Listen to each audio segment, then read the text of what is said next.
Hello students, welcome back to Sandeep Musle classes. Today we are talking about the same chapter जो हमने already जिसके दो part हमने पढ़े हैं. पार्ट 1 में हमने इंट्रोडक्शन पढ़ा था अल्टरनेटिव सेंटर्स ऑफ पावर का और कुछ टॉपिक हमने यूरोपियन यूनियन के बारे में पढ़ा था. पार्ट 2 में हमने यूरोपियन यूनियन के बारे में काफ़ी सारी चीज़ें डिस्कस की थी. आज है पार्ट 3 और इसमें भी आपको एक जो लास्ट टॉपिक बचा था हमारा यूरोपियन यूनियन का उसके बारे में बात करेंगे और इसमें हम आसियान के बारे में भी बात करेंगे. आसियान भी कहते हैं, कई जगहों पर एशियन भी कहते हैं, एशियन भी कहते हैं, तो जैसा आपको सूटेबल रहे तो हम इसको आसियान कहेंगे, ASEAN. ठीक है, तो ये चैनल को आप होप आपको पसंद आ रहा होगा और आप इसको समझ पा रहे होंगे. आप इसे लाइक कीजिए, सब्सक्राइब कीजिए और शेयर कीजिए. ठीक है, और जितना ज़्यादा आप शेयर कर सकते हैं, जितना ज़्यादा आप सब्सक्राइब करवा सकते हैं उतना ज़्यादा अच्छा है, ताकि मैक्सिमम लोगों तक ये नॉलेज जो हम भेजना चाह रहे हैं, सब जगह इम्पार्ट करना चाह रहे हैं, वो नॉलेज मैक्सिमम लोगों तक मिल सके.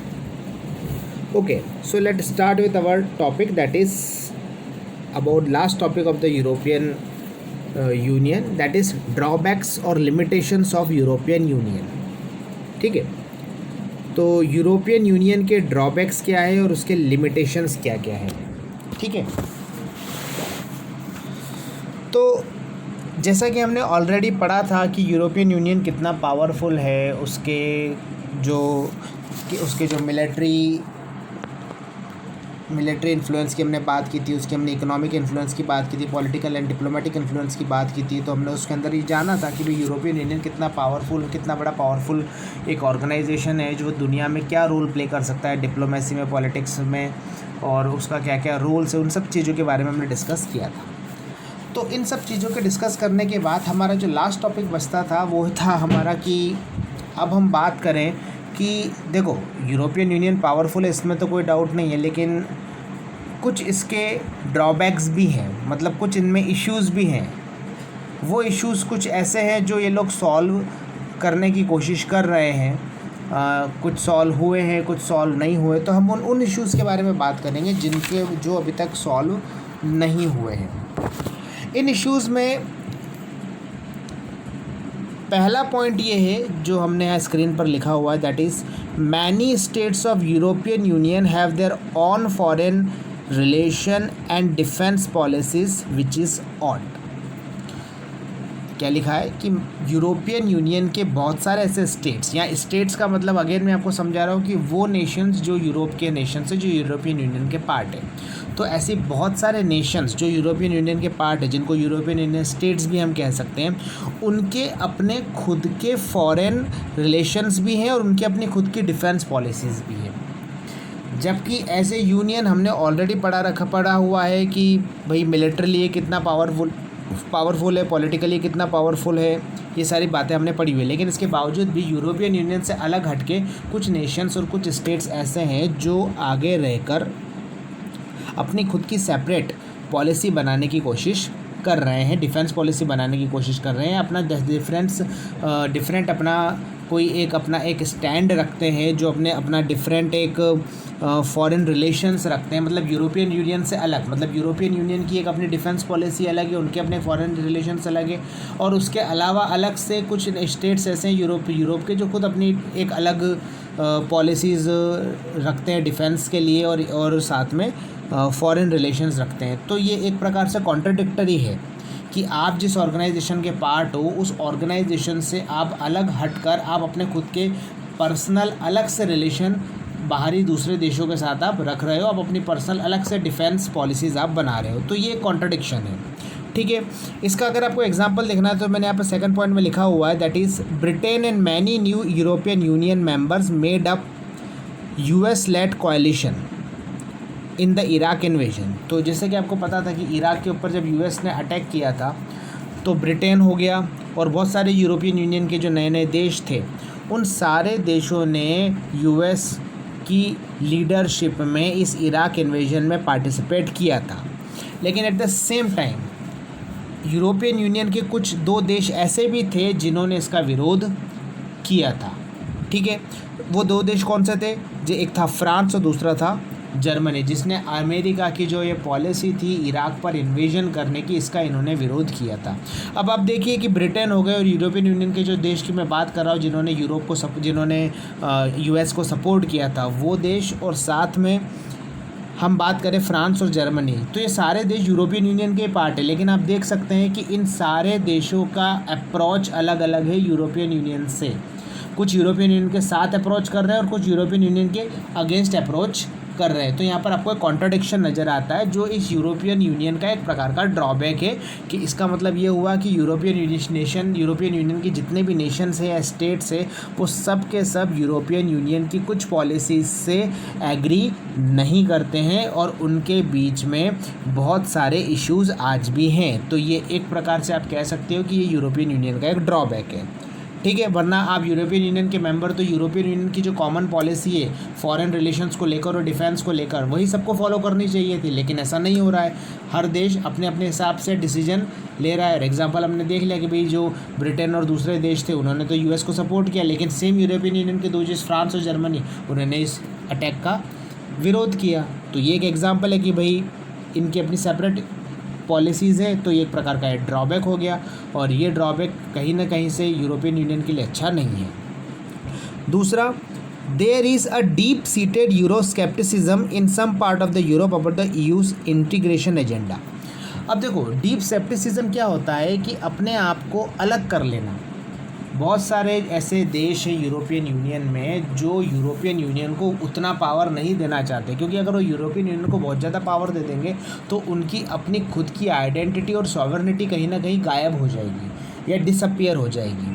तो बहुत सा तो वो क्या चाहते हैं, उनके अंदर अभी भी अलगाववाद वाली बात है कि वो ना यूरोपियन यूनियन को पूरे पावर नहीं देना चाहते और वो अलग होना चाहते हैं। जिसका एग्जांपल हमने देखा है कि भाई जो ब्रिटेन है वो एग्जिट होना चाहता है, किससे? यूरोपियन यूनियन से। आगे हम पढ़ेंगे इसका आगे वाला पॉइंट, ठीक है ना। तो ऐसे और भी देश हैं जो यूरोपियन यूनियन के साथ एक यूरो स्केप्टिसिज्म रखते हैं, जिनका ऐसा मानना है कि यूरोपियन यूनियन का जो इंटीग्रेशन एजेंडा है, मतलब उनका जो एक एजेंडा है कि वो सारे यूरोपियन देशों को अपने साथ एक जगह रखना चाहते हैं और अपनी खुद की कॉमन पॉलिसी बनाना चाहते हैं और अपना एकाधिकार जमाना चाहते हैं सब स्टेट्स के ऊपर। तो कुछ देशों को वो पसंद नहीं आ रहा है और वो खुद अपने आप को यूरोपियन यूनियन से अलग रखना चाहते हैं, क्योंकि एक बार यूरोपियन यूनियन के आप पार्ट बन गए तो फिर आपकी सेल्फ आइडेंटिटी वाली उनके सामने क्वेश्चन पुटअप हो जाता है। तो दैट इज़ वाई एक डीप स्केप्टिसिज्म भी है। तो ये डीप स्केप्टिसिज्म होना मतलब अपने आप को अलग करने की जो कोशिश है इन देशों की यूरोपियन यूनियन से, ये काफ़ी ज़्यादा बढ़ती चली जा रही है। तो ये भी एक प्रकार का ड्रॉबैक है किसके लिए? यूरोपियन यूनियन के लिए। इसका एग्जांपल आपने देखा, जैसे मैंने आपको बताया था कि मार्गरेट थैचर जो कि यूनाइटेड किंगडम की प्राइम मिनिस्टर थी, उन्होंने डिसाइड किया था कि वो यूनाइटेड किंगडम को यूरोपियन मार्केट से बाहर रखेंगे, ठीक है। और बाद में हमने ये भी पढ़ा था कि भाई जो यूरोपियन यूनियन में जो ब्रिटेन है वो अपने आप को यूरोपियन यूनियन से अलग करना चाहता है, वो ब्रेग्जिट की तरफ जा रहा है, ठीक है ना। तो ये भी चीज़ हमको पता है। तो इन सब चीज़ों को देखते हुए हम ये समझ सकते हैं कि भाई हाँ, अभी भी बहुत सारे देश हैं जो एग्री नहीं करते यूरोपियन यूनियन की पॉलिसीज से। एक और एग्जांपल इसका आप देख सकते हो कि भाई डेनमार्क और स्वीडन, वो उन्होंने maastricht ट्रिटी को अभी तक वो उसका विरोध करते चले आ रहे हैं, ठीक है। कौन से ट्रिटी को? maastricht ट्रिटी को। maastricht ट्रिटी वही ट्रिटी है जो 1992 फरवरी 7 में बनकर साइन हुई थी, ठीक है, जिसके तहत यूरोपियन यूनियन बना था, एस्टेब्लिश हुआ था 1992 में, और जो इफेक्टिव हुई थी 1 नवंबर 1993 से, जहाँ पिछले लेक्चर में मैंने आपको समझाया था, ठीक है ना। तो स्वीडन और डेनमार्क अभी तक इस ट्रिटी को फॉलो नहीं करते हैं, मतलब इसका मतलब ये हुआ कि वो अभी भी शायद अपने आप को मेंबर नहीं मानते यूरोपियन यूनियन का, और साथ में उन्होंने यूरो को भी अपनाने से मना कर दिया। मतलब वो अपनी खुद की सेपरेट करेंसी चलाना चाहते हैं, वो यूरोपियन यूनियन की यूरो करेंसी को एक्सेप्ट नहीं करते हैं। तो that is also one more example कि यूरोपियन यूनियन जो है ये एक प्रकार का डिसएडवांटेज है यूरोपियन यूनियन की ताकत के लिए, ठीक है। तो ये सारे पॉइंट्स क्या करते हैं कि यूरोपियन यूनियन को फॉरेन रिलेशन और डिफेंस के मामले में यूरोपियन यूनियन की एबिलिटीज़ को लिमिट करने का काम करते हैं, और कहीं ना कहीं ये यूरोपियन यूनियन के पक्ष में नहीं है। सो एज यू अंडरस्टूड कि from this point you understood that कि यूरोपियन यूनियन पावरफुल होने के बावजूद भी उनके बहुत सारे कुछ लिमिट्स हैं और उन लिमिट्स की वजह से कहीं ना कहीं उनको आगे बढ़ने में कुछ ना कुछ ऑब्स्टेकल महसूस हो रहे हैं। तो ये तो पूरा टॉपिक था आपका यूरोपियन यूनियन का कि यूरोपियन यूनियन जो alternative power centre of power बनना चाहती है या बन सकती है, जिसमें पोटेंशियल है, तो उनके क्या क्या ड्रॉबैक्स हैं, इन चीज़ों के बारे में हमने पढ़ा। वो कहाँ क्या क्या उनके एडवांटेजेस है, क्या क्या उनके डिसएडवांटेजेस है, ये सारी बातें हमने यहाँ पर यूरोपियन यूनियन के टॉपिक में समझ ली है। ये आपके सामने यूरोपियन यूनियन का एक मैप है जिसमें आपको दो प्रकार के मेंबर्स नज़र आ रहे होंगे।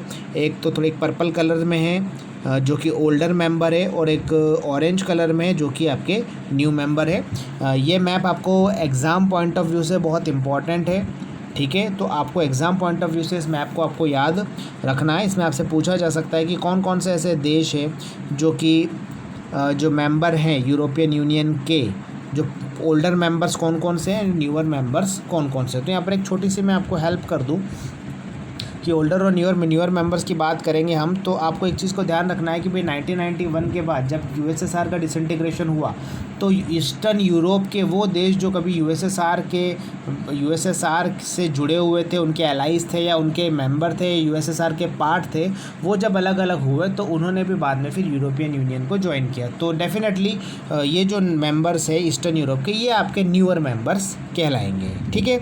आई होप आपको समझ में आया होगा।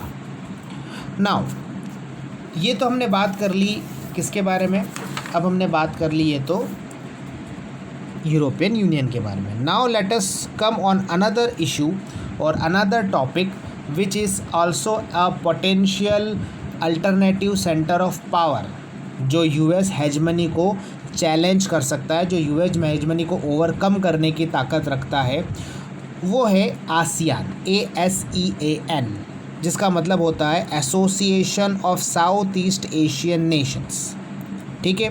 ये हमारा दूसरा ऑर्गेनाइजेशन है जो एक रीजनल ऑर्गेनाइजेशन है यूरोपियन यूनियन की तरह, लेकिन कुछ डिफरेंसेस है। ये रीजनल ऑर्गेनाइजेशन जो है ये साउथ ईस्ट एशियन नेशन का है। किसका है? साउथ ईस्ट एशियन नेशन का ये रीजनल ऑर्गेनाइजेशन है, और ये भी उतनी ही काबिलियत रखता है जितनी काबिलियत जो है वो यूरोपियन यूनियन रखता है, क्या करने की, हेजमनी को चैलेंज करने की, यूएस के हेजमनी को, और एक नया सुपर पावर बनने की जो कि भविष्य में यूएस को चैलेंज कर सकते। तो अब हम बात करेंगे सिमिलरली आसियान के बारे में कि आसियान क्या है, ये कब एस्टेब्लिश हुआ, इसके मेंबर्स कौन कौन हैं, इसके अंदर क्या ये इसमें पोटेंशियल है, ये कितनी फास्टली रैपिडली ग्रो हो रहा है, इसको हमने क्यों अल्टरनेटिव सेंटर्स के पोटेंशियल में रखा हुआ है। तो इन सारे टॉपिक्स के बारे में हम इसके अंदर बात करेंगे। अब देखिए आप, आसियान जो है वो एस्टेब्लिश हुआ था 1967 में। आपको फिर से ये 1 मार्क क्वेश्चन या 2 मार्क्स क्वेश्चन में आपसे पूछा जा सकता है कि आसियान कब एस्टेब्लिश हुआ था और इसके फाउंडर मेंबर्स कौन कौन से थे। तो आसियान जो है वो एस्टेब्लिश हुआ था 1967 में, और इसके जो हैं 5 कंट्रीज़ जो है वो इसकी फाउंडर मेंबर्स हैं, ठीक है। ये पांचों कंट्रीज़ ने बैंकॉक डिक्लेरेशन साइन किया था 1967 में, और इन पांचों कंट्रीज़ ने आपस में मिलकर आसियान बनाया था। ये 5 कंट्रीज़ कौन कौन सी है? Indonesia, Malaysia, the Philippines, the Singapore and the Thailand, ठीक है। ये 5 देश है जिन्होंने मिलकर क्या किया था, आसियान तैयार किया था। अब क्वेश्चन ये आता है कि भाई ये आसियान बनाने की ज़रूरत पड़ी क्यों? So what is the rationale behind ASEAN? तो इस रैशनले को समझने के लिए हमें थोड़ा सा सेकंड वर्ल्ड वॉर की तरफ जाना पड़ेगा, और हमें पता है कि भाई सेकंड वर्ल्ड वॉर जब हुआ था तो ये जो साउथ ईस्ट एशियन रीजन था ये इकोनॉमिक और पॉलिटिकल कंसिक्वेंसेस बहुत ज़्यादा भुगत रहा था। मतलब साउथ ईस्ट एशियन रीजन जो था, it was facing a lot of political and economic consequences due to repeated colonialism. This south east Asian region was facing economic and political consequences because of repeated colonialism. अब now what do you mean by repeated colonialism? तो भाई पहले तो European लोगों ने यहाँ पर colony बनाई थी, फिर यूरोपियन लोगों के जाने के बाद जापानीज़ लोगों ने यहाँ पर कॉलोनीज़ बनाई थी।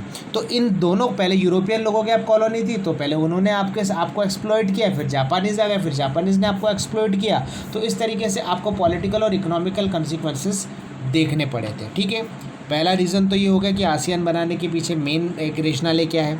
दूसरा एक रेशनाले ये भी है कि जब वर्ल्ड वॉर ख़त्म हुआ, सेकंड वर्ल्ड वॉर ख़त्म हुआ, तो अब इन साउथ ईस्ट एशियन देशों के सामने एक चैलेंज ये था कि वो अपने नेशन को कैसे बनाए, वो कैसे अपने नेशन को तैयार करे। क्यों? क्योंकि इस कॉलोनियलिज्म की वजह से पहली चीज़ वो बहुत ज़्यादा पॉवर्टी में थे, दूसरी चीज़ इकोनॉमिक बैकवर्डनेस थी हद से ज़्यादा।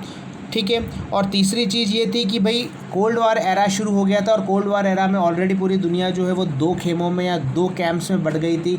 तो इनके ऊपर ये भी प्रेशर था कि भाई ये यूएसए के कैंप को ज्वाइन करे या यूएसएसआर के कैंप को ज्वाइन करे। ठीक है, तो ये सेकंड रैशनल था जिसने आसियान बनाने की तरफ इन देशों को आगे बढ़ने के लिए मजबूर किया या मोटिवेट किया, इसको आप कह सकते हो। ठीक है,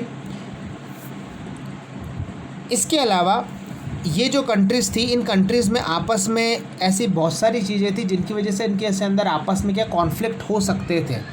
तो कहीं ना कहीं ये कॉन्फ्लिक्ट जो है इन देशों के लिए ठीक नहीं थे। साथ में ये जो साउथ ईस्ट एशियन नेशन थे, ये कहीं ना कहीं जो हमारा तीसरा और दूसरा ऑप्शन था, मतलब या तो आप यूएसएसआर के पार्ट बन जाओ या आप एलाइज के पार्ट, या फिर आप यूएसए के पार्ट बन जाओ। इसके अलावा एक ऑप्शन था कि आप नाम ज्वाइन करो, नॉन अलाइड मूवमेंट आप ज्वाइन करो, जिसे बांडुंग कॉन्फ्रेंस भी कहा गया, या नॉन अलाइड मूवमेंट आप ज्वाइन करो। लेकिन नॉन अलाइड मूवमेंट का इफ़ेक्ट उतना अच्छा नहीं था जितना ज़्यादा, मतलब इन दोनों कैंप्स जितना इफेक्टिव था, नॉन अलाइड मूवमेंट इतना इफेक्टिव नहीं था और उतना ज़्यादा इंटरेक्ट भी नहीं था। तो इनको नॉन अलाइड मूवमेंट ने भी इनको ज़्यादा अट्रैक्ट नहीं किया। तो इन्होंने फाइनली क्या डिसाइड किया, इन्होंने फाइनली ये डिसाइड किया कि ये लोग क्या करेंगे, साउथ ईस्ट एशियन नेशन को ये क्या करेंगे, साउथ ईस्ट एशियन नेशंस का ये एक एसोसिएशन बनाएंगे जिसे आसियान कहा जाएगा। ठीक है, तो इसके बारे में मैं ऑलरेडी आपको रैशनल बता चुका हूँ। पहला रीज़न रैशनल इसके इस्टेब्लिशमेंट के पीछे क्या था, सेकंड वर्ल्ड वॉर के अंदर ये लोग इकोनॉमिक और पॉलिटिकल कंसिक्वेंसेस से सफ़र कर रहे थे।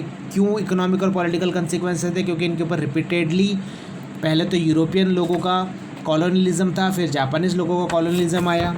इसके बाद फिर जब ये वर्ल्ड वॉर ख़त्म हुआ तो इन लोगों को नई नई प्रॉब्लम से जूझना पड़ा कि भाई जब कॉलोनियलिज्म यहाँ ख़त्म हो गया तो इन लोगों को नेशन बिल्डिंग करनी थी। ये लोग पॉवर्टी से जूझ रहे थे, ये इकोनॉमिक बैकवर्डनेस से जूझ रहे थे, और साथ में इनके ऊपर कोल्ड वॉर के दौरान इनके ऊपर ये भी प्रेशर था कि ये लोग क्या करें, किसको ज्वाइन करें, या तो ये यूएसए को ज्वाइन करे या यूएसएसआर को ज्वाइन करे। तो ये भी एक कारण था कि आसियान की तरफ आगे बढ़े।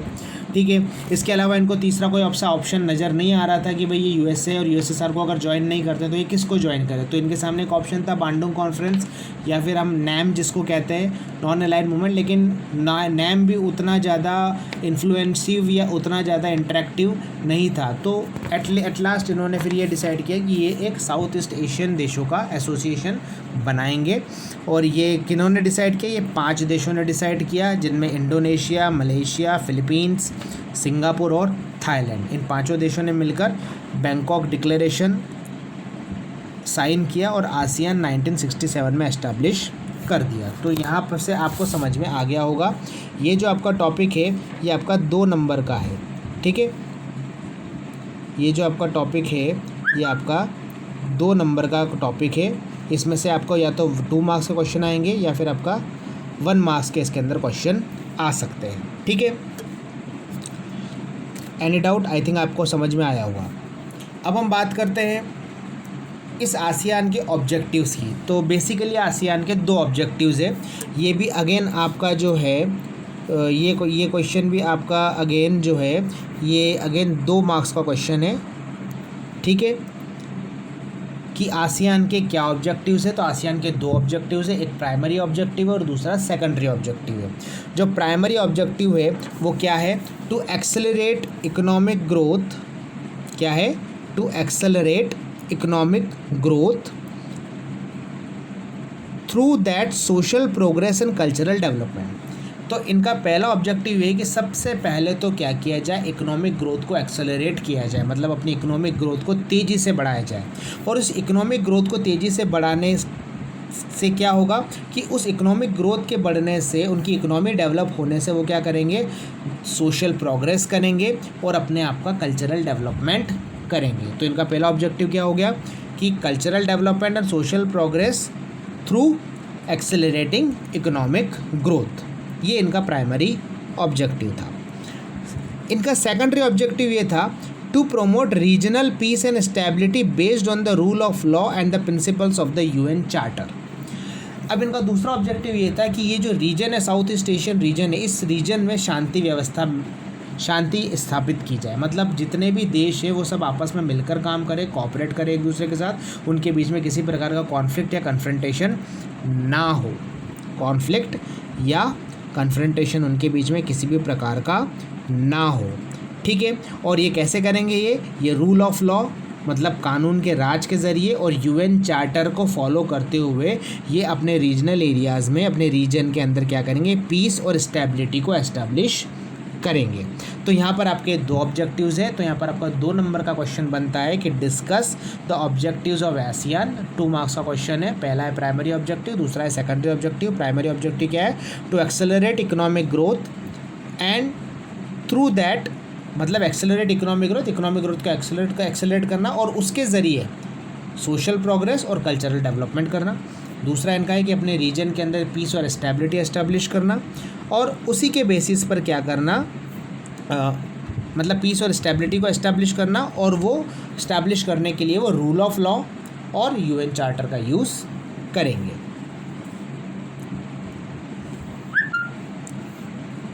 ठीक है, आपको ये चीज़ समझ में आई होगी, आई होप सो, ठीक है। अब ये ऑब्जेक्टिव्स के बाद, ठीक है, तो ये जब देश बना था, ये जब ऑर्गेनाइजेशन बना था ASEAN, आसियान जिसको हम कहते हैं, तो उसके दौरान इसके 5 मेंबर्स थे और इन्होंने अपने ऑब्जेक्टिव डिसाइड कर लिए थे। फिर इसके बाद कुछ समय बाद इसमें 5 और नए मेंबर जुड़ गए। ये 5 नए मेंबर कौन से थे, ब्रुनेई दारुसलाम, वियतनाम, लाओ PDR, म्यांमार एंड कंबोडिया। कौन से 5 देश थे ये, ब्रुनेई दारुसलाम, वियतनाम, लाओ PDR, म्यांमार और कंबोडिया। ये 5 और देश हो गए और इस तरीके से आसियान की स्ट्रेंथ बढ़कर हो गई 10 नेशंस की। कितनी हो गई, पहले 5 थी जो फाउंडर मेंबर्स थे, जो 5 और जुड़ गए, अब इनको मिलाकर कितना हो गया, 10 नेशंस टोटल आसियान में हो चुके हैं, ठीक है। अब यहाँ पर एक आपका इम्पॉर्टेंट टॉपिक आता है जिसको हम कहते हैं, अगेन ये 2 मार्क्स का क्वेश्चन है, जिसको हम कहते हैं कि भाई आसियान वे। अब ये आसियान वे क्या है, आसियान वे का मतलब ये है कि ये जितने भी देश है आसियान के, ये लोग जो है, ये जितने भी कंट्रीज़ हैं, ये कंट्रीज़ आपस में क्या करेंगी, ये कंट्रीज़ एक ऐसा तरीका निकालेगी चीज़ों को देखने का, समझने का, और उसके ज़रिए ये जो है एक, आप कह सकते हैं कि इसके ज़रिए ये जो आसियान है ये एक स्ट्रेटजी तैयार करेगा और उस स्ट्रेटजी के तहत ये अपने सारे काम करेगा। उस स्ट्रेटजी को ही इन्होंने आसियान वे कह दिया है, ठीक है। इसको समझने के लिए आपको थोड़ा सा समझना पड़ेगा कि जैसे यूरोपियन यूनियन की हम बात करें तो यूरोपियन यूनियन जो था उसने खुद को एक सुप्रा नेशनल ऑर्गेनाइजेशन बना दिया था। मतलब उन्होंने देश से बढ़कर एक बड़ा देश बना दिया था, ठीक है ना। उसके बहुत सारे हमने पढ़ा था कि भाई वो पहले तो इकोनॉमिक उसके ऑब्जेक्टिव थे, लेकिन धीरे धीरे वो एक पॉलिटिकल ऑर्गेनाइजेशन में कन्वर्ट होने लगा था। खुद का उनका फ्लैग बन गया था, उन्होंने कॉन्स्टिट्यूशन बनाने की कोशिश की थी, खुद की उनकी फॉरेन पॉलिसी थी, खुद की उनके पास करेंसी थी, खुद का उनके पास फ्लैग था, खुद का एंथम था। तो उनकी डिज़ायर क्या थी, एक बड़े देश के रूप में, सुप्रा नेशन, एक बहुत बड़े देश के रूप में खुद को उभारने की उनकी डिज़ायर थी। लेकिन आसियान को अगर हम कंपेयर करें तो आसियान की ऐसी कोई डिज़ायर नहीं है। पहली चीज़ तो आसियान का कोई इंटीग्रेशनिस्ट एजेंडा नहीं है, ये सिर्फ अपने आप को एक इकोनॉमिक ऑर्गेनाइजेशन बनाकर रखना चाहते हैं और इनका सीधा सा ऑब्जेक्टिव है, और वो ऑब्जेक्टिव ये है कि भाई पूरे रीजन का डेवलपमेंट हो, जो भी कंट्रीज़ है आसियान की उन सब का डेवलपमेंट हो, और उन सब के डेवलपमेंट के ज़रिए जो है वहाँ पर पीस एस्टैब्लिश हो और सब के सब इकोनॉमिकली पॉलिटिकली तरीके से डेवलप होना शुरू हो जाए, ठीक है। तो आसियान ने कभी भी अपने आप को एक सुप्रा नेशन इंस्टीट्यूशन या सुप्रा नेशनल स्ट्रक्चर बनाने की कोशिश नहीं की, ठीक है। बल्कि आसियान लोगों ने क्या है अपना एक खुद का तरीका निकाला जिसे इन्होंने आसियान वे कहा गया। और इसमें ये क्या है, ASEAN nation celebrate a form of interaction that is informal, non confrontationist and cooperative to which they called ASEAN way. मतलब ये आपस में न तो कभी मतलब ये आपस में इंटरेक्शन तो करेंगे, लेकिन ये इंटरेक्शन कभी भी इनफॉर्मल नहीं होगा, ये इंटरेक्शन हमेशा फॉर्मल होगा। मतलब एक दूसरे के ऊपर किसी प्रकार की खींचतान, एक दूसरे के ऊपर कोई हक जमाना, ये सारे काम ये कभी नहीं करेंगे। ये हमेशा कोशिश करेंगे कि किसी प्रकार का कोई कन्फ्रंटेशन ना हो, ना तो इन आसियान कंट्रीज़ के बीच में और ना ही इन आसियान कंट्रीज़ का किसी दूसरे नॉन रीजनल कंट्रीज़ के साथ किसी प्रकार का कोई कन्फ्रंटेशन ना हो। और ये इन्होंने डिसाइड किया कि ये आपस में एक दूसरे को कोऑपरेट करेंगे, और इसी को इन्होंने क्या कहा, आसियान वे कहा। सो what is ASEAN way? Again आपका जो क्वेश्चन आता है दैट इज़ ऑफ 2 मार्क्स। ठीक है, कितने मार्क्स का क्वेश्चन है ये? 2 मार्क्स का क्वेश्चन है। What do you mean by ASEAN वे?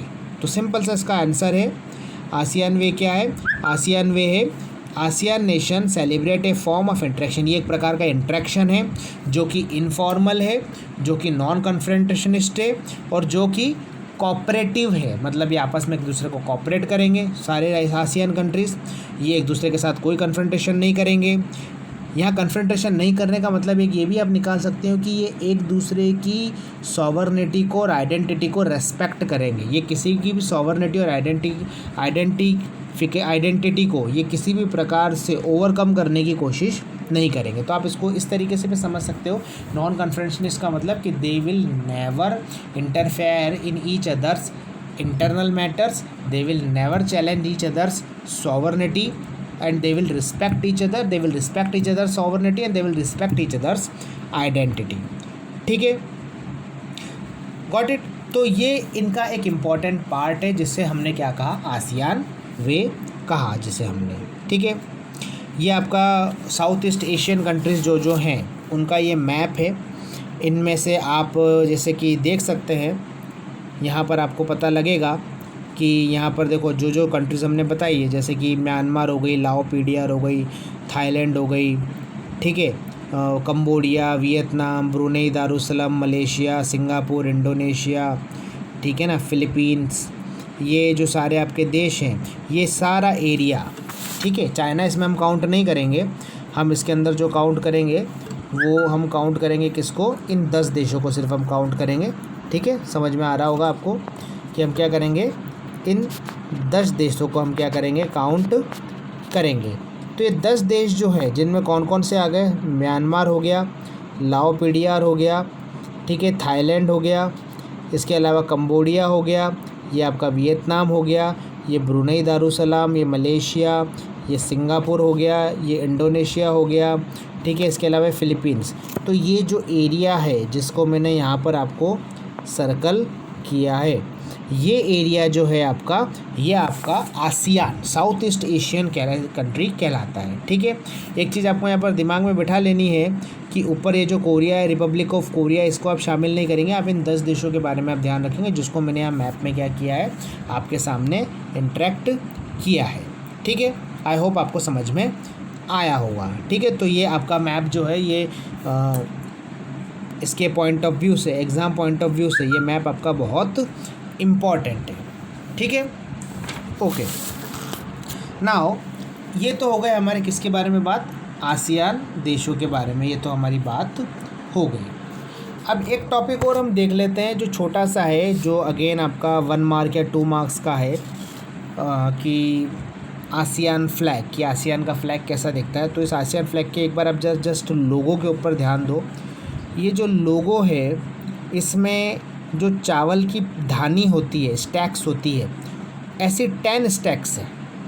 ये हर एक स्टैक्स जो है ये एक एक कंट्री को, के 10 मेंबर को ये रिप्रेजेंट करती है, और ये सारे स्टैक एक साथ है। तो ये एक साथ स्टैक होना इनकी फ्रेंडशिप और सॉलिडेरिटी को भी दिखाता है।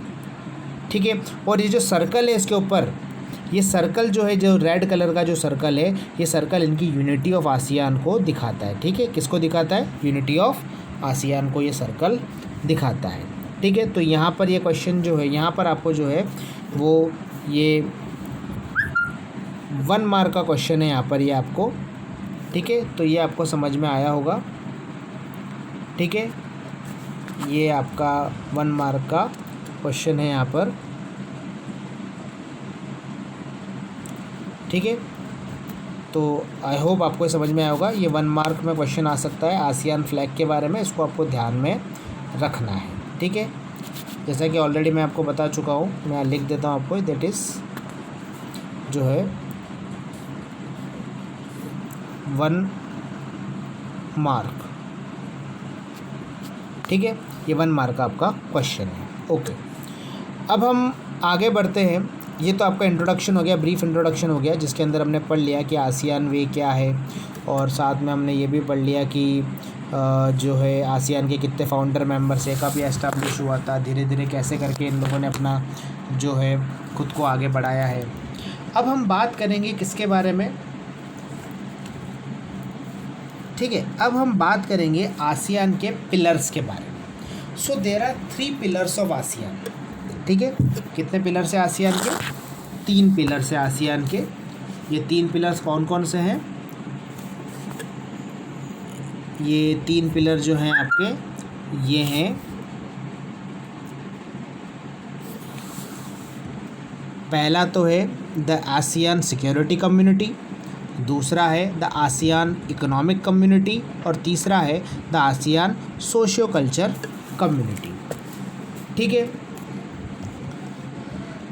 तो ईयर 2003 में आसियान ने क्या किया, यूरोपियन यूनियन के रास्ते पर चलते हुए इन आसियान देशों ने ये डिसाइड किया कि ये अपनी क्या करेगी, कम्युनिटी बनाएगी।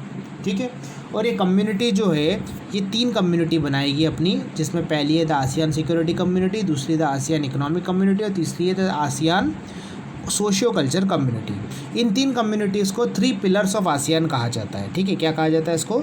3 पिलर्स ऑफ आसियान कहा जाता है। इन 3 पिलर्स के बारे में हम बात करेंगे कि 3 पिलर्स का काम क्या है, ये 3 पिलर्स क्या करते हैं, और इन 3 पिलर्स जो है इनके ऑब्जेक्टिव्स क्या क्या है। सबसे पहले हम बात करेंगे आसियान सिक्योरिटी कम्युनिटी की। किसकी बात करेंगे? आसियान सिक्योरिटी कम्युनिटी की। यहाँ पर थोड़ी सी एक मिस्टेक हुई है।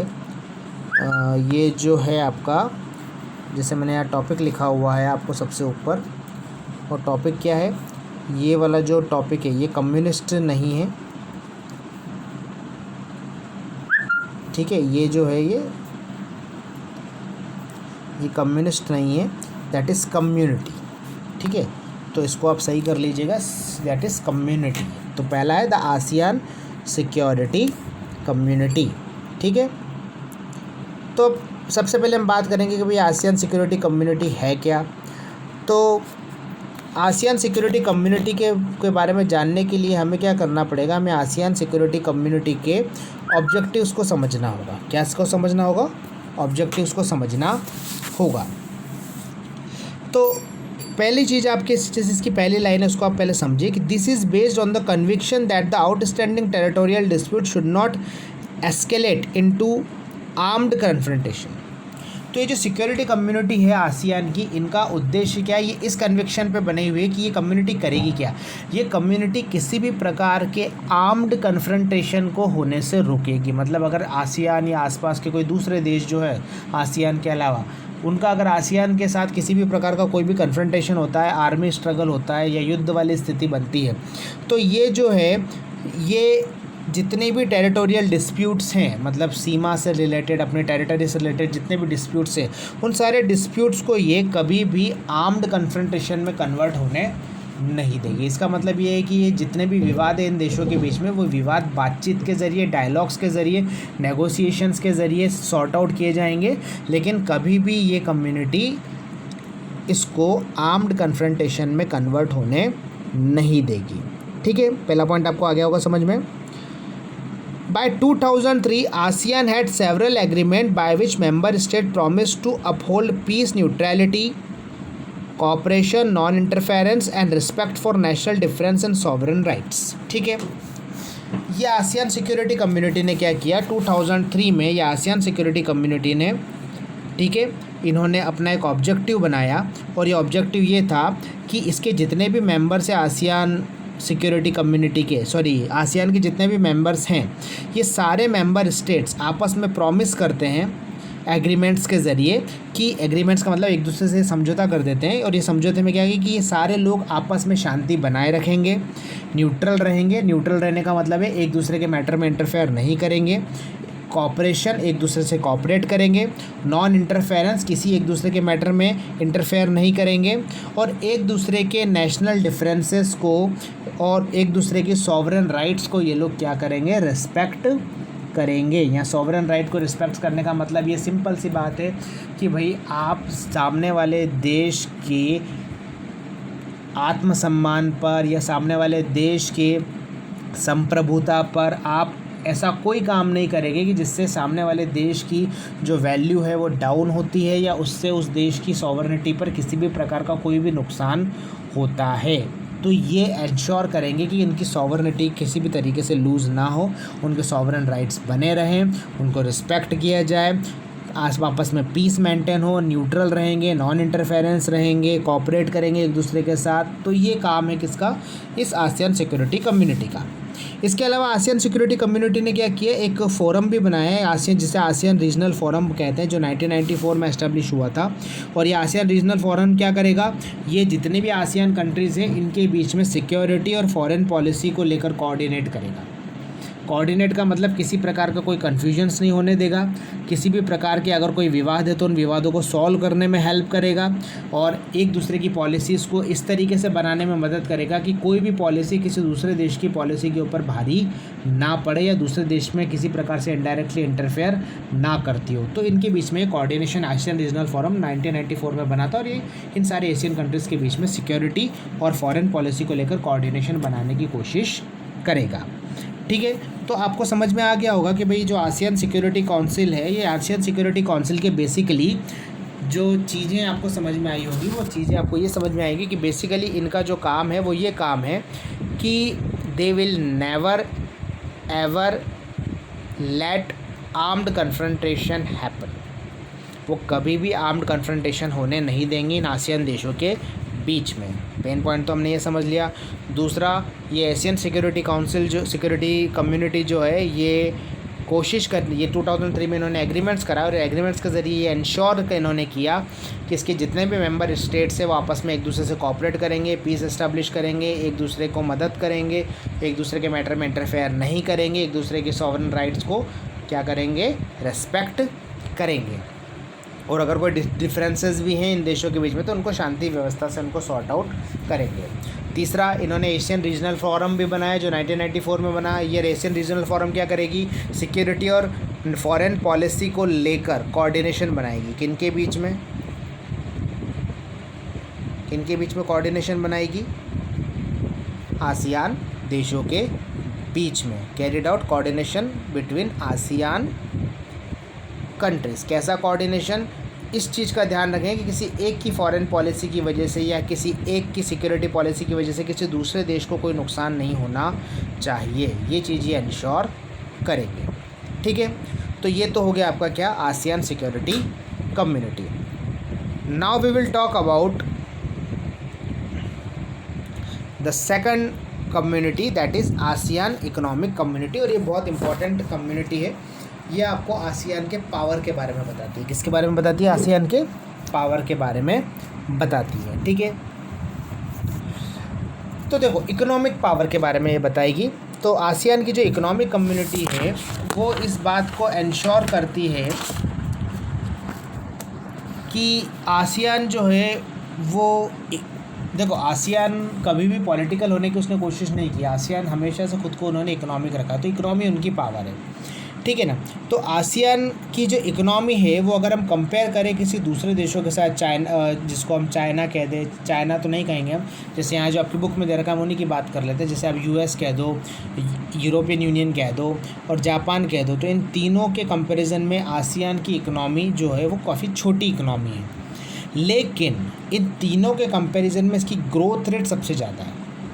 मतलब अगर आप साइज़ को कंपेयर करेंगे इकोनॉमी के साइज़ को, तो ठीक है आपको पता लगेगा कि भाई यूरोपियन यूनियन, यूएसए और जापान के कंपैरिजन में छोटी इकोनॉमी है, लेकिन जो ग्रोथ रेट है इनकी, वो ग्रोथ रेट इन तीनों देशों की ग्रोथ रेट से कहीं ज़्यादा है। तो इससे समझ में आता है कि भाई ये बहुत ही रैपिड ग्रोइंग ऑर्गेनाइजेशन है जो बहुत तेज़ी से फाइनेंशियली और इकोनॉमिकली खुद की ग्रोथ कर रहा है। ठीक है, आसियान इकोनॉमिक कम्युनिटी का जो ऑब्जेक्टिव है वो ऑब्जेक्टिव क्या है? To create a common market, मतलब इन आसियान देशों के लिए कॉमन मार्केट बनाना है। मतलब किसी भी प्रकार की जितने भी रेस्ट्रिक्शंस है, ट्रेड रेस्ट्रिक्शंस है इन सारे देशों के बीच में, उनको दूर करना। मतलब इंपोर्ट को लेकर, एक्सपोर्ट को लेकर इन देशों के बीच में किसी प्रकार का कोई रेस्ट्रिक्शन नहीं रहेगा। ठीक है, ये आपस में एक दूसरे के सामानों को एक दूसरे के देशों में बेच सकेंगे। तो इन सब के बीच में कॉमन मार्केट होगा। मतलब ऐसा नहीं होगा कि भाई कोई विशेष प्रकार की परमिशन लेनी पड़ेगी कि आपको अपना सामान दूसरे देश में बेचना है। तो नहीं, इन सारे आसियान देशों के बीच में आप क्या करोगे? ईजिली सामानों का आदान प्रदान कर सकते हो। ठीक है, साथ में प्रोडक्शन भी आप बढ़ाओगे यहाँ पर। मतलब एक दूसरे, मतलब ये जो 10 कंट्रीज़ हमने पढ़ी, ये हम इस प्रकार को इस तरीके से समझ सकते हैं कि इनको इन्वेस्टमेंट करने के लिए, अपना मार्केटिंग करने के लिए, अपना प्रोडक्शन बढ़ाने के लिए एक दूसरे से परमिशन लेने की ज़रूरी नहीं। ये ओपन मार्केट है, ये ओपन इकोनॉमी है जिसके अंदर कोई भी देश किसी भी देश के अंदर कहीं भी जाकर कुछ भी बिजनेस कर सकता है, प्रोडक्शन कर सकता है, या फिर आप कह दो कि मार्केटिंग कर सकता है। ठीक है, और दूसरा इसका ऑब्जेक्टिव है to add social economic development in the region. और एक इसका ऑब्जेक्टिव ये भी है आसियान इकोनॉमिक कम्युनिटी का कि एक दूसरे को सोशल इकोनॉमिक डेवलपमेंट के लिए एड देना है, मदद देना, कि भाई आपका इकोनॉमिक डेवलपमेंट भी हो और आपका सोशल डेवलपमेंट भी हो। मतलब आपका ऐसा डेवलपमेंट हो जिसमें आपकी सोसाइटी भी, आपकी सोशल लाइफ भी आपकी ख़राब ना हो और आपकी इकोनॉमिक लाइफ भी बुरी ना रहे। तो दोनों का डेवलपमेंट हो, तो ये एक दूसरे को इसके अंदर इसकी मदद करेंगे। ठीक है, it also like to improve the existing ASEAN dispute settlement mechanism to resolve economic dispute.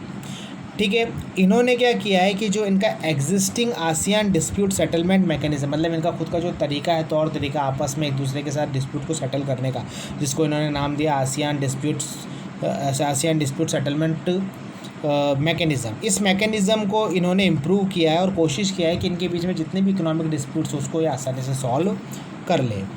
ठीक है, आसियान ने FTA, जैसा मैंने आपको बताया कि भाई ओपन मार्केट जब इन्होंने कह ही दिया है कि भाई कॉमन मार्केट है, तो भाई ऑब्वियस सी बात है, जब कॉमन मार्केट है तो इनके बीच में फिर FTA भी होगा। FTA का मतलब फ्री ट्रेड एग्रीमेंट भी होगा इनके बीच में। और ठीक है, तो ये फ्री ट्रेड एग्रीमेंट जो है इसके अकॉर्डिंग ये लोग इन्वेस्टमेंट कर सकते हैं एक दूसरे के देश में, ये एक दूसरे के देश में लेबर भेज सकते हैं, ले सकते हैं, और बाकी सर्विसेज भी प्रोवाइड करेंगे। तो एक प्रकार से ओपन इकोनॉमी होगी, इन देशों के बीच में इकोनॉमी को लेकर कोई भी ट्रेड बैरियर्स नहीं है। और इनकी इसी ग्रोथ रेट को देखते हुए चाइना और US, इन दोनों देशों ने अपनी जो पार्टनरशिप है किसके साथ? आसियान कंट्रीज़ के साथ, उसको उन्होंने बढ़ाने की कोशिश की। और उन्होंने भी कोशिश किया कि इन्होंने भी इनके साथ फ्री ट्रेड एग्रीमेंट साइन किया है। ठीक है, तो ये तो है आसियान की इकोनॉमिक कम्युनिटी, ये काफ़ी इम्पॉर्टेंट आपका टॉपिक है। ठीक है, और ये भी आपका जो है अराउंड जो है आपका ये टॉपिक 4 मार्क्स का हो सकता है।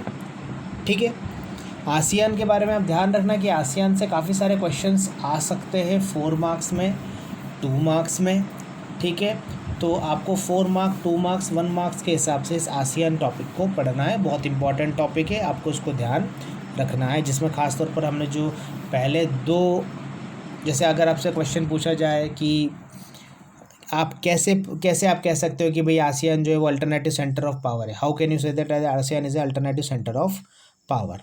तो इसके लिए आप क्या करोगे? आसियान की इकोनॉमिक कम्युनिटी, जो इसके तीनों पिलर्स हैं, इकोनॉमिक कम्युनिटी, और जो पहली थी आपकी सिक्योरिटी कम्युनिटी, और तीसरी जो आपकी सोशल डेवलपमेंट कम्युनिटी है, उसके बारे में आप क्या करेंगे? एक्सप्लेनेशन दे देंगे कि भाई ये इतने हिसाब से पावरफुल है और ये अब इस लेवल पर ग्रो कर रहे हैं, जिससे ये प्रूव होता है कि भाई ये एक वाकई में आने वाले समय में एक अल्टरनेटिव, एक पोटेंशियल अल्टरनेटिव है दुनिया में।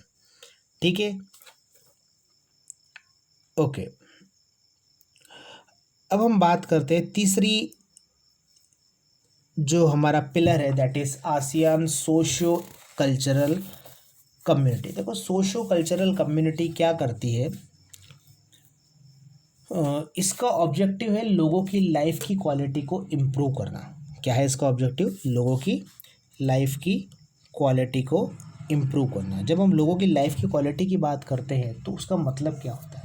उसका मतलब आप अपने यहाँ समझो कि a person's quality depends upon his health, his education, environment in which he lives, security that he gets, ठीक है, सेफ एनवायरनमेंट, उसके साथ किसी प्रकार का कोई एक्सप्लॉयटेशन नहीं होना चाहिए, ठीक है, सोसाइटी अच्छी डेवलप होनी चाहिए, सोसाइटी में सारे उसके लिए अपॉर्चुनिटीज़ होनी चाहिए। तो ये सारी चीज़ें जो है ये कम्युनिटी देखती है। तो जैसे आपको यहाँ लिखा हुआ है कि it is committed to lift the quality of life of its people through cooperation, ठीक है। तो इनका ऑब्जेक्टिव क्या हुआ, एक दूसरे के देशों में जितने भी लोग हैं उनकी स्टैंडर्ड ऑफ लिविंग को इम्प्रूव करना, और वो इसके लिए भी एक दूसरे के साथ क्या करेंगे, कोऑपरेट करेंगे, ठीक है।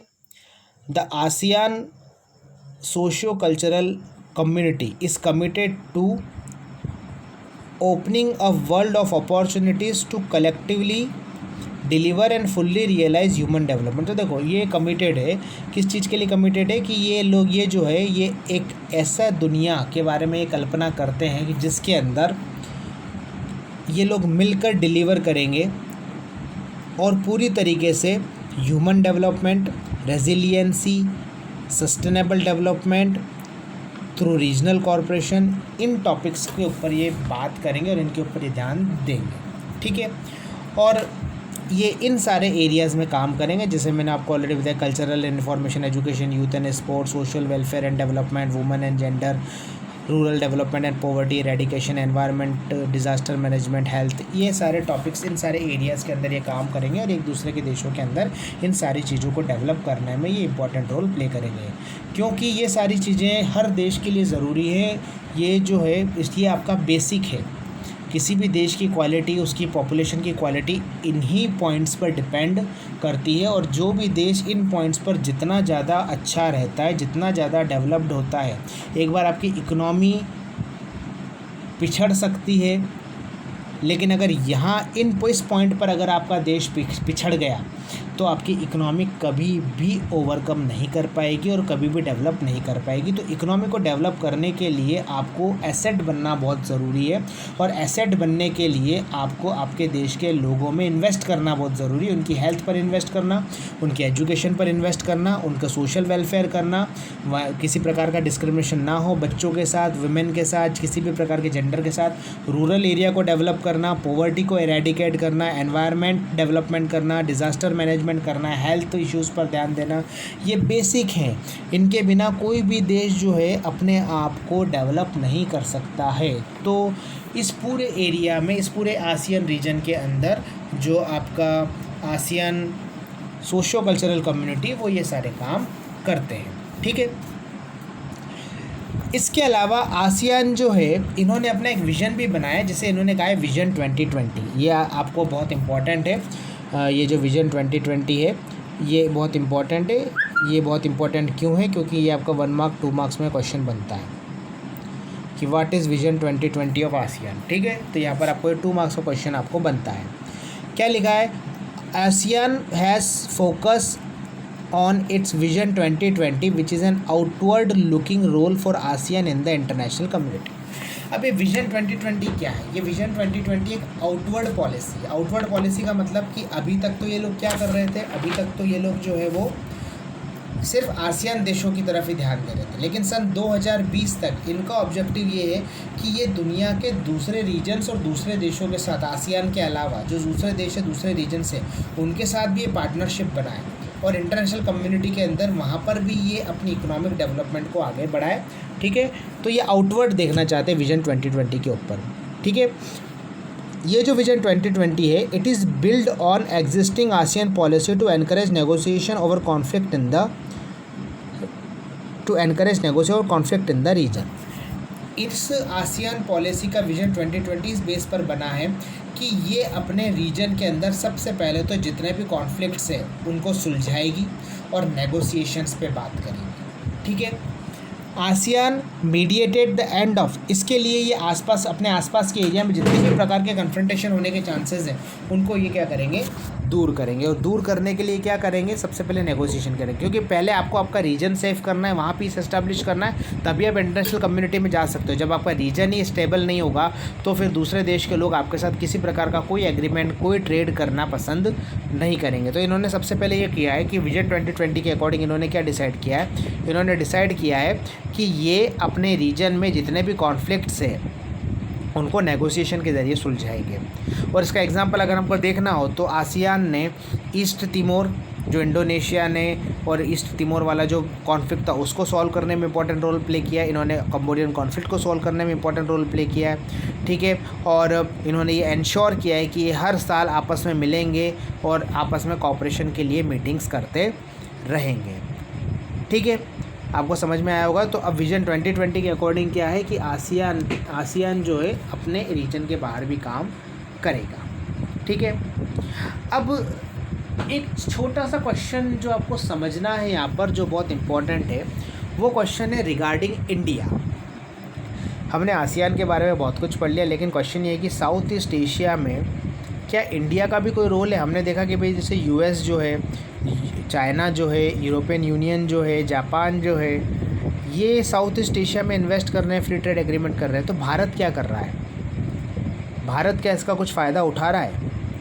तो भाई हम इस बात को नकार नहीं सकते कि भाई जिस तरीके से ये आसियान बढ़ रहा है, इसको इग्नोर करना किसी भी देश के लिए फ़ायदेमंद नहीं है और उसका खामियाजा भारत झेल चुका है। इंडिया ने 1991 तक या 1990 तक आसियान को इग्नोर ही किया है और उनकी रैपिड ग्रोथ को देखते हुए अब 1990 के बाद इंडिया ने एक लुक ईस्ट पॉलिसी बनाई है। क्या बनाई है? लुक ईस्ट पॉलिसी बनाई है। और इस लुक ईस्ट पॉलिसी के अकॉर्डिंग इन्होंने क्या किया है, इन आसियान देशों के साथ क्या किया है, ख़ास तौर पर मलेशिया, सिंगापुर और थाईलैंड के साथ ट्रेड एग्रीमेंट्स इन्होंने साइन किए हैं। इसके अलावा 2010 में इंडिया ने आसियान के साथ एक फ्री ट्रेड एग्रीमेंट भी किया है। 1990 के पहले तक हमने आसियान को इग्नोर किया है, लेकिन और हमने आसियान को की तरफ ध्यान नहीं दिया। लेकिन आसियान ने अपने आप को जिस तरीके से अपने आप को ग्रो कराया है, जिस तरीके से उनकी इकोनॉमिक ग्रोथ हुई है, आप सिंगापुर मॉडल जानते हैं, सिंगापुर कितना अच्छा डेवलप्ड देश है, ठीक है। इंडोनेशिया किस तरीके से डेवलप हो रहा है आप सबको पता है। इन्होंने किस तरीके से अपने आप को डेवलप किया है, इन चीज़ों को आप इग्नोर नहीं कर सकते हो। इंडिया ने इग्नोर किया 1990 तक, लेकिन 1990 के बाद इंडिया ने जैसे कि लिबरलाइजेशन आया तो उसी दौरान इंडिया ने अपनी लुक ईस्ट पॉलिसी भी चलाई और इस पॉलिसी के अकॉर्डिंग इन्होंने थाईलैंड, मलेशिया, सिंगापुर के साथ इन्होंने अपने ट्रेड एग्रीमेंट्स किए और 2010 में इन्होंने आसियान के साथ एक फ्री ट्रेड एग्रीमेंट कर लिया है, ठीक है। तो इससे आप समझ सकते हैं कि भाई आसियान का कितना इंपॉर्टेंट रोल है और आज की तारीख में आसियान की ग्रोथ रेट को देखते हुए इनको इग्नोर करना सबसे बड़ी बेवकूफ़ी मानी जाएगी। आसियान जो है, इनकी अपनी खुद की स्ट्रेंथ है और इनकी स्ट्रेंथ लाई करती है किस चीज़ के ऊपर? इनकी पॉलिसीज़ के ऊपर। इनकी पॉलिसीज़ जो इंटरेक्शन, कंसल्टेशन, अपने मेंबर्स के साथ डायलॉग करना, डायलॉग पार्टनर्स बनाना, नॉन रीजनल ऑर्गेनाइजेशंस के साथ डायलॉग करना, इनकी ये जो पॉलिसी है, इस पॉलिसी ने इनको एक बहुत ही एक अट्रैक्टिव ऑप्शन में कन्वर्ट कर दिया है, ठीक है। तो इस पॉइंट से आप समझ सकते हो कि आसियान का रोल क्या है, वो क्या रोल प्ले करते हैं। यहाँ पर आपका एक क्वेश्चन ये भी आता है कि डिस्कस या describe the role played by India, discuss और describe the role played by India, और you can say the discuss और describe the relation of India with ASEAN, या write a short note on the India's relation with ASEAN. तो ये छोटा सा एक question है आपका 2 नंबर का, ये बहुत इंपॉर्टेंट क्वेश्चन है, इसको आपको ध्यान रखना है। और एक 1 मार्क क्वेश्चन यहाँ पर आपका ये भी आता है कि what is look east policy. तो आपको यहाँ पर बताना है कि भाई लुक ईस्ट पॉलिसी क्या है। तो हमने 1990 में लुक ईस्ट पॉलिसी चलाई थी और 2014 में हमने एक्ट ईस्ट पॉलिसी चलाई थी और इसके ज़रिए हमने इंटरेक्शन हमारा बढ़ाया था, किसके साथ? साउथ ईस्ट एशियन नेशंस के साथ हमने बढ़ाया था, ठीक है। तो एक्ट ईस्ट ने इसके अंदर ही हमने जो हमारा ट्रेड से हमारा इंटरेक्शन है वो काफ़ी ज़्यादा हमने इससे डेवलप किया था। तो ये आपके एक दो बेसिक क्वेश्चन है, और ये आसियान से आपके 1 मार्क्स 2 मार्क्स और 4 मार्क्स, इनसे बहुत ज़्यादा क्वेश्चंस आने के चांसेस है जो आपको याद करना है। ठीक है, आई होप आपको ये टॉपिक समझ में आया हो। सीधे सीधे क्वेश्चन है आपके यहाँ पर। ठीक है, जो सबसे पहला क्वेश्चन यहाँ पर आपको नज़र आता है वो ये है कि भाई, जो सबसे पहले मैंने आपको बताया है कि व्हाट आर द ड्रॉबैक्स और लिमिटेशंस ऑफ यूरोपियन यूनियन, पहला क्वेश्चन आपका ये आता है। ठीक है, ये आपका मैप है, ये मैप का आपका इंपॉर्टेंट क्वेश्चन है, 5 मार्क्स का आपका मैप का क्वेश्चन आने वाला है। ठीक है, फिर आपका 2 नंबर का क्वेश्चन आता है। कौन सा 2 नंबर का क्वेश्चन आता है कि आसियान कब एस्टैब्लिश हुआ और उसके फाउंडर मेंबर्स कौन कौन थे। फिर अगेन 2 मार्क्स का आपका क्वेश्चन आता है कि ऑब्जेक्टिव्स क्या है आसियान के। ठीक है, तो हमने बताया कि भाई 2 ऑब्जेक्टिव्स है, primary objectives and secondary objectives. ठीक है, फिर 5 मेंबर्स और कौन से नए नए बने आसियान के, तो आपको बताना है कि भाई 5 नए मेंबर्स कौन कौन से। तो इसमें ब्रुनई दारुसलाम, लाओ पीडीआर, वियतनाम, कंबोडिया, म्यांमार, ये सारे इनके नए मेंबर्स बने हैं।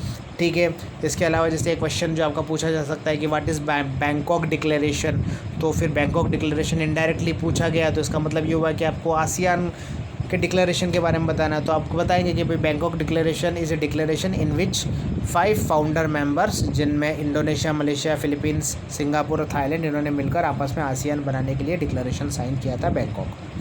ठीक है, what is ASEAN way, again 2 marks का क्वेश्चन है यहाँ पर। तो यहाँ पर आपको लिखा हुआ है कि ASEAN nation celebrate a form of interaction that is informal, non confrontationist and cooperatives to which they called ASEAN way. ठीक है, ये आपका East Asia, South East Asia का आपका मैप है। इसमें आपको चाइना और मंगोलिया को थोड़ा ध्यान नहीं देना है। यहाँ पर आपको जो ध्यान देना है वो नीचे के जो 10 देश हैं जिनके बारे में मैंने सर्कल किया था, उनको आपको ध्यान देना है। ठीक है, आसियान फ्लैग 1 मार्क क्वेश्चन है आपका। ठीक है, फिर आपके 3 पिलर्स आ गए। इन 3 पिलर्स में जो पहले 2 पिलर्स हैं वो बहुत इंपॉर्टेंट है। वो दोनों पिलर्स आपके जो है वो 2 मार्क्स से लेकर 4 मार्क्स या 6 मार्क्स तक भी जा सकते हैं। तो दोनों पिलर्स, पहला तो सिक्योरिटी कम्युनिटी और दूसरा जो है आसियान इकोनॉमिक कम्युनिटी, ये बहुत इंपॉर्टेंट है, दोनों आपको याद करने हैं। ठीक है, इसके बाद जो आपका इंडिया का क्या कंट्रीब्यूशन है इस आसियान के अंदर, वो आपको ध्यान में रखना है। तो विजन 2020 क्या है, तो ये आपका फिनिश होता है आसियान। आई होप आपको समझ में आया होगा।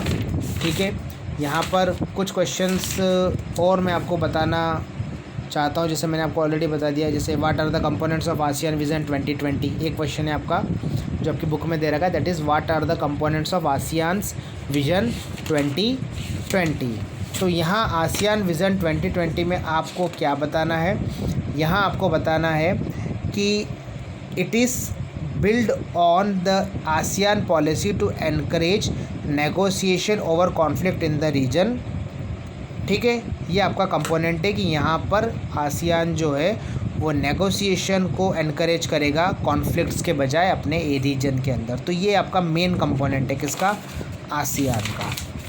ठीक है, विजन 2020 का। ठीक है, इसके अलावा name the pillars and the objectives of the ASEAN community. तो ऑब्जेक्टिव्स मैंने आपको नोट्स के ज़रिए बताए हुए, पूरे लिखे हुए, आप इनको नोट डाउन कर सकते हैं और एज इट इज़ आप इनको लिख सकते हैं। ठीक है, आई होप आपको समझ में आया होगा। ठीक है, एनी डाउट, अगर कोई डाउट हो तो आप मुझे प्लीज़ कमेंट करके बता सकते हैं। और कुछ लोगों ने मुझसे लाइव क्लासेस के बारे में भी कहा है कमेंट के अंदर कि वो श्री राम नेहरा जी करके हैं, उन्होंने लाइव क्लासेस के बारे में भी कहा है। तो उनको मैं बताना चाहूँगा कि अभी लॉकडाउन होने की वजह से और लिमिटेड रिसोर्सेज होने की वजह से थोड़ा सा, वैसे मैं कोशिश पूरी कर रहा हूँ। आई होप आपकी जो डिमांड है उसको मैं बहुत जल्दी पूरा करूँगा और मैं बहुत जल्दी लाइव क्लासेस की तरफ भी लेकर आऊँगा। जैसे मेरे पास जो रिसोर्सेज है वो अवेलेबल हो जाते हैं, मैं आपको बहुत जल्दी लाइव क्लासेस तैयार आपके लिए करके दूँगा। ठीक है, तो आई होप आपको ये वीडियो पसंद आया हो, समझ में आया हो। मेरे चैनल को लाइक कीजिए, सब्सक्राइब कीजिए, शेयर कीजिए और अपने जितने भी पढ़ने वाले जो भी पॉलिटिकल साइंस पढ़ते हैं या 10th class, 9th class, 11th class के जो टॉपिक्स हैं सोशल साइंस के, पॉलिटिकल साइंस के, उनके बारे में डिस्कस हम लोग इस चैनल के ऊपर करेंगे। Thank you so much. जय हिंद, जय भारत।